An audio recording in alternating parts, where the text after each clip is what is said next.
don't do it. Stay home with your family. Live as long as you can with your folks. I never cried as much as I have in funeral service in the first 3 or 4 weeks of Life Story. I looked at Kevin and said, "Are we ready to roll with this?" And he says, "Bring it on."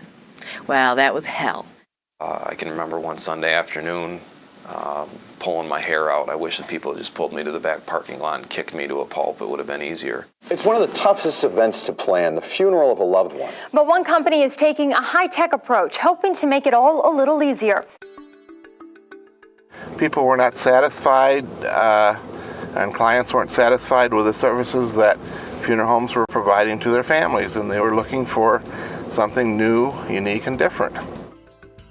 We can do good funerals without this. We can do great funerals without this, but it's given us a catalyst for people at visitation, and it sparks an interest, and it lets them share a story, lets them share a memory, and it breaks down some walls.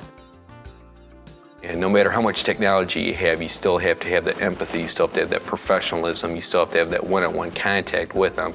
But along with some of those other tools, it just really makes you that much better, and it makes their experience that much better.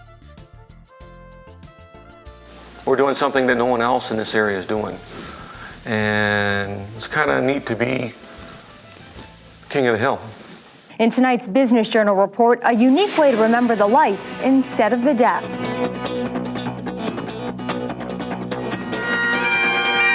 Always a somber event, funerals, but after years of setting them up, 2 West Michigan men noticed something was missing. Families were leaving empty-handed. At Life Story Network, the focus is on the life lived, making full-color brochures and short videos. The idea is to make people forget about caskets and celebrate life. We realized when we were making funeral arrangements after we saw, the Life Story presentation, that there was something really important that was missing out of all these arrangements. And the important part that was missing was the life of the person who died. We became the man behind the big screen. I mean, we weren't a trusted person. We're the funeral home. We're somebody that somebody has to do it. You go out and buy a car because you want to buy a car. You go to school because you want to educate yourself a little bit more. When you come into a funeral home, you're doing something that you truly do not want to do. I would say in the conventional sense of doing funerals, the focus was awfully heavy on the business aspect of it. It used to be when the first question everybody would ask is, what casket did you sell? What casket did you sell?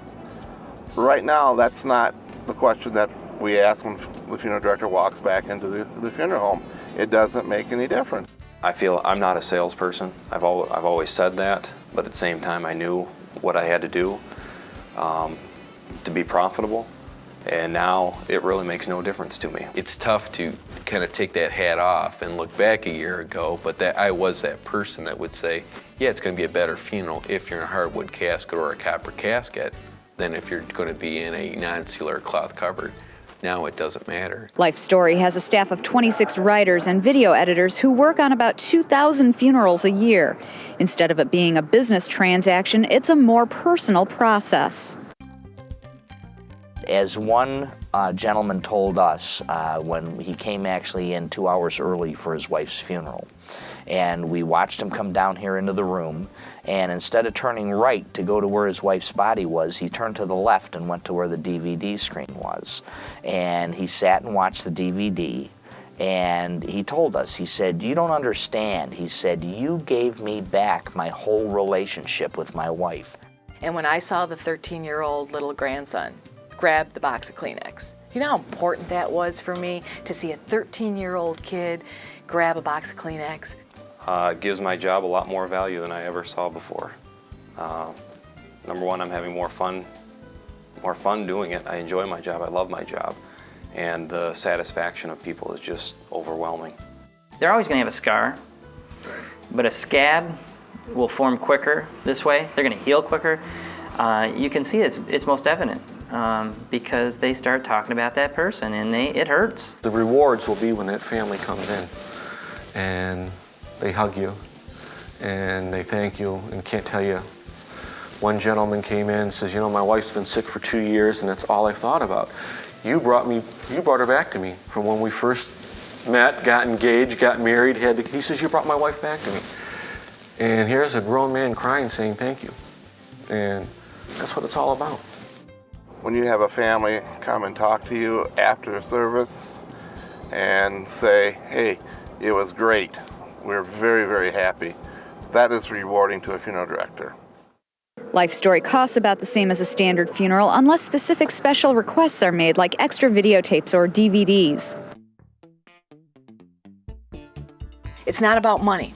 Because in order for you to make money in your business, you've got to spend your money in your business. If you just sit on your money, you're not going to do anything. You might have a nice little, happy little, beautiful home in the hills someplace, but you're not going to get that business, you're not going to get those families back into your funeral homes again.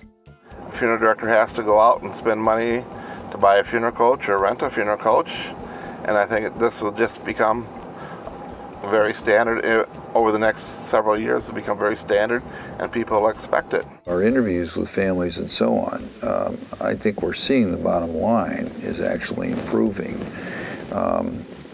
Ironically, because you de-emphasize the product and you emphasize the service, and as a result, I think we've actually seen our averages go up. It's going to make your business stronger financially, and we found that this last year that our business was a lot stronger after becoming a Life Story funeral home because it reallocated our costs to where it needed to be.